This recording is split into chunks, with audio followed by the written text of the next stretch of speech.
Қайырлы күн, құрметті оқырмандар. Сіздердің назарларыңызға сыбайлас жемқорлық қоғам дерті атты библиографиялық шолуды ұсынамыз.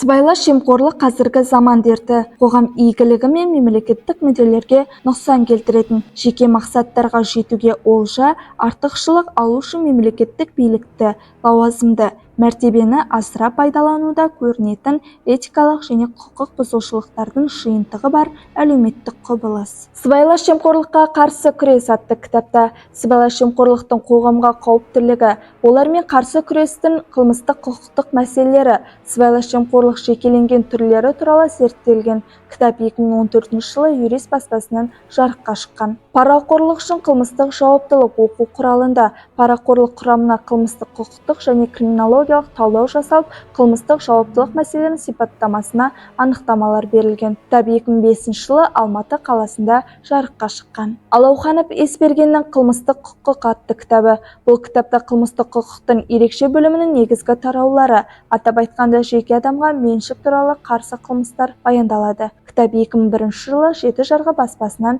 жарыққа шыққан. Сыбайлас жемқорлық, қылмыстар, заң, теория және практика кітабында заңдар жинағы, жемқорлыққа байланысты қарсы мәселелер кешені қарастырылған. Кітап 2009 жылы Жеті жарғы баспасынан жарыққа шыққан. Сондай-ақ көрмеге мерзімді басылымдар беттерінде жарияланған мақалалар да ұсынылды.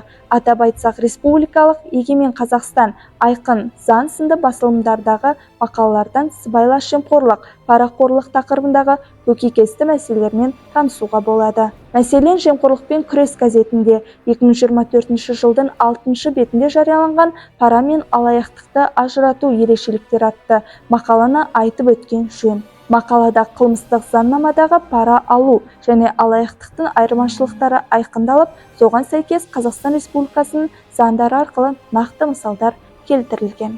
Құрметті оқырмандар, әрқашанда адамдық жақсы қасиеттеріңізді сақтап, мақсатты нәтижелерге жету үшін өз мүмкіншіліктеріңізбен жетуге тырысыңыздар. Назарларыңызға көп рахмет.